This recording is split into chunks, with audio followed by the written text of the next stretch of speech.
आइए देखते हैं अगला न्यूमेरिकल।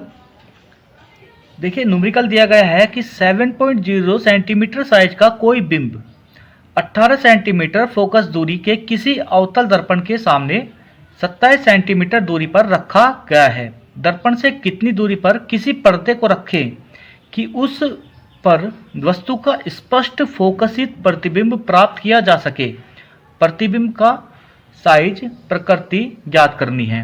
ठीक है, इस बार सवाल में कंफ्यूज किया गया है, पर्दे को रखवा रहा है, लेकिन यदि तुम लोगों ने पिछले दोनों न्यूमेरिकल अच्छे से समझे होंगे और कार्तीय चिन्ह परिपाटी को अच्छे से समझ लिया होगा तो अपन लोग पर्दे को रख देंगे, और उसके साथ साथ साइज और प्रकृति तो हम पिछले दो न्यूमेरिकल से निकालते आ रहे हैं।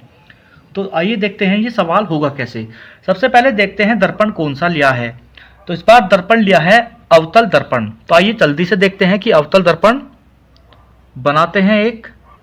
ये हमारे सामने बन गया है एक अवतल दर्पण। यहाँ पर बिंदु P होगा, यहाँ पर बिंदु F होगा और यहाँ पर बिंदु C होगा। तो आइए चीज़ें देखते हैं कि क्या क्या चीज़ें सवाल में दी गई हैं। तो 7 सेंटीमीटर साइज का कोई बिंब, तो बिंब का साइज दे रखा है, यानी कि बिंब का आकार दे रखा है, यानी कि हाइट ऑफ ऑब्जेक्ट दी हुई है। कितनी दी गई है? 7.0 सेंटीमीटर। बिंब से 18 सेंटीमीटर फोकस दूरी दे रखी है। फोकस दूरी दे रखी है। कितनी दे रखी है? 18 सेंटीमीटर। ठीक है, उसके बाद आगे चलते हैं। अवतल दर्पण के सामने 27 दूरी पर रखा गया है। कौन रखा गया है? बिंब रखा गया है। तो यानी कि U दे रखा है। कितना दे रखा है U? 27 सेंटीमीटर। ठीक है, और क्या पूछा है? प्रतिबिंब के बारे में पूछ रहा है। तो प्रतिबिंब के बारे में पूछ रहा है, यानी कि V पूछ रहा है।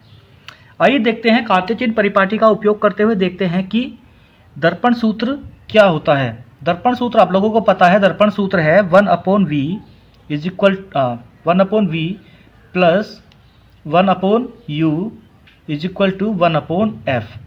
ठीक है, तो यहाँ पर सभी मान जो हैं इनके चिन्ह के साथ रखे जाएंगे। तो चिन्ह के साथ रखने के लिए पहले प्रतिबिंब रख देते हैं यहाँ पर। ठीक है, ये 5 सेंटीमीटर का प्रतिबिंब है कोई, 7 सेंटीमीटर का प्रतिबिंब है कोई। किरण इस तरफ से आ रही होगी। तो आइए देखते हैं फोकस दूरी। फोकस दूरी बताओ किस में होगी? जल्दी से आइडिया लगाओ। फोकस दूरी कहीं इस तरफ होगी, फोकस बिंदु के आसपास कहीं फोकस दूरी होगी, तो इस तरफ जाना पड़ेगा, यानी कि विपरीत दिशा में जाना पड़ेगा। इस तरफ जाना पड़ेगा, यानी कि विपरीत दिशा में जाना पड़ेगा। तो ये हो जाएगी माइनस में। प्रतिबिंब की स्थिति देखने के लिए अपन को प्रकाश किरण के विपरीत जाना पड़ेगा, क्योंकि सारी गणना कहाँ से करते हैं? इस वाले पॉइंट से करते हैं, यानी कि P से सारी गणना करते हैं। तो प्रकाश किरण के विपरीत जा रहे हैं, प्रकाश किरण के विपरीत ध्रुव से प्रकाश किरण के विपरीत जा रहे हैं प्रतिबिंब तक। तो ये भी किस में हो जाएगा? ये भी माइनस में हो जाएगा। ठीक है, बस हो गया सवाल। तो आइए चलते हैं। देखिए वही सेम चीज 1/V इसी तरफ रखते हैं, ये इस तरफ भेज देते हैं। ठीक है, 1/V पूछा ही है, तो ये हो जाएगा माइनस में है, -18। ये किस में है? ये भी माइनस में है, -27। ठीक है, तो ये हो जाएगा 1/V इज इक्वल टू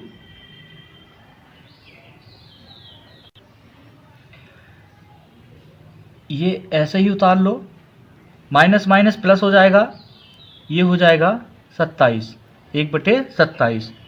ठीक है, 1/V इज इक्वल टू, इनका एलसीएम लो, 18 और 27 का एलसीएम लो। तो 18 और 27 का एलसीएम हो जाएगा 54।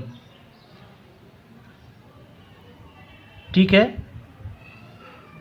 कितना हो जाएगा? 54। ठीक है दोस्तों, तो यहाँ पर -18 है, ये याद रखिएगा। 18 और 27 का एलसीएम कितना आया? 54। तो 18 से इसे काटेंगे 54 को, 18 का 18, 18 दूनी 36, 18 तिया 54। तो 3 बार में कटेगा और 3 की गुणा होगी 1 में, तो ये हो जाएगा -3 प्लस 27 को 54 से 57 को 27 से काटेंगे तो 27 दूनी 54, तो 2 बार में कट जाएगा और 2 की गुणा 1 में हो जाएगी तो हो जाएगा 2, 1/v। कितना आया, ये माइनस में है ये प्लस में है तो ये 1 हो जाएगा, बटे में कितना आ जाएगा 54। ठीक है, जिसके साथ में बड़ा होता है, बड़े के साथ वाला चिन्ह हमेशा आएगा। ठीक है, तो ये हो जाएगा माइनस का, और v का मान कितना हो जाएगा, इसको पलटेंगे, इसको ऊपर भेजेंगे तो इसको भी ऊपर भेजना पड़ेगा, तो ये हो जाएगा माइनस का 54 सेंटीमीटर। इससे हमें क्या पता चला? ठीक है, आइए देखते हैं इससे हमें क्या पता चला। प्रतिबिंब की स्थिति, तो पहले स्थिति देख लेते हैं। किसकी स्थिति? प्रतिबिंब की, प्रतिबिंब की स्थिति। तो प्रतिबिंब किस तरफ बनेगा? दर्पण के सामने, दर्पण के सामने 54 सेंटीमीटर की दूरी पर।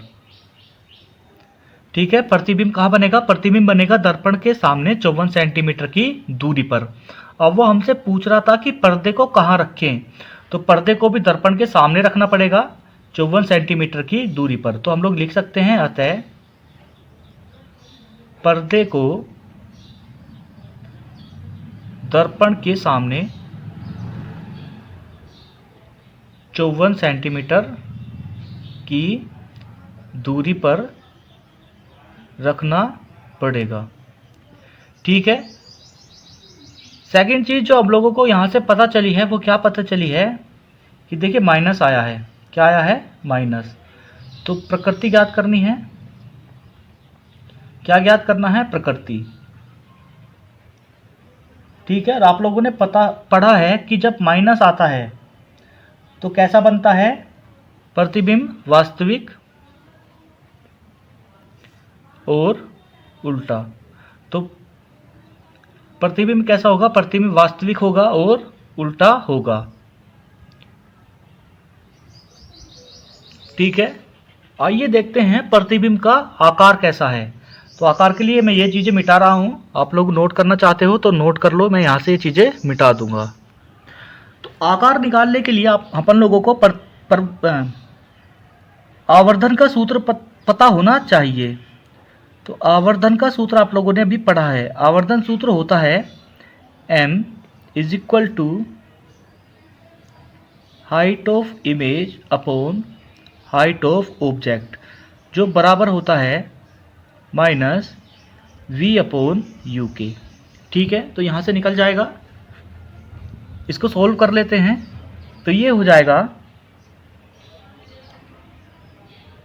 हाइट ऑफ इमेज बराबर हाइट ऑफ ऑब्जेक्ट गुणा -u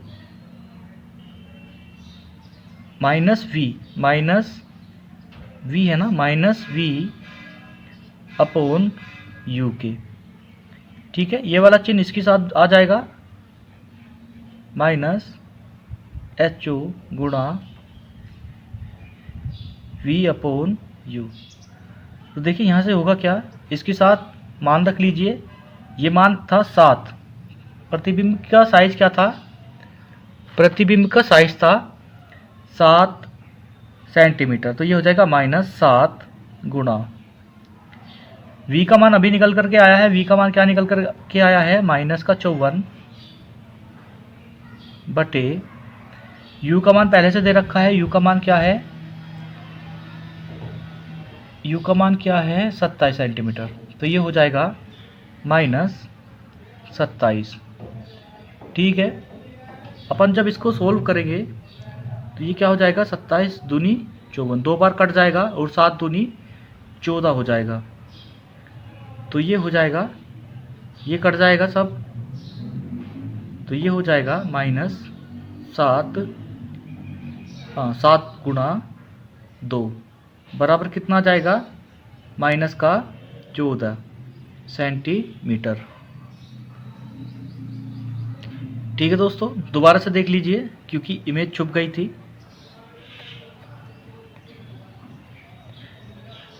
27 से ये कट जाएगा 2 बार, तो ये हो जाएगा -7 गुणा 2 बराबर 7 दूनी 14, माइनस का 14 सेंटीमीटर। ये 14 सेंटीमीटर क्या निकल के आया है, ये आया है प्रतिबिंब की ऊंचाई। तो प्रतिबिंब की ऊंचाई कितनी हो गई, प्रतिबिंब की ऊंचाई कितनी हो गई, ये हो गई 14 सेंटीमीटर। देखिए बिंब का साइज कितना था 7 और प्रतिबिंब का साइज कितना आया है 14। ठीक है, तो प्रतिबिंब जो है वो बिंब से बड़ा आया है।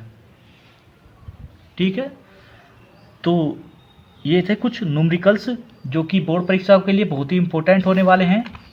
वीडियो कैसी लगी कमेंट बॉक्स में ज़रूर बताइएगा, और यदि आप लोगों को भी कोई न्यूमेरिकल पूछना है तो आप लोग जो है वीडियो के नीचे कमेंट करके न्यूमेरिकल लिख सकते हो, मैं जल्द से जल्द उसका सॉल्यूशन करके आप लोगों को दे दूंगा। मिलते हैं नेक्स्ट वीडियो में, तब तक के लिए नमस्कार।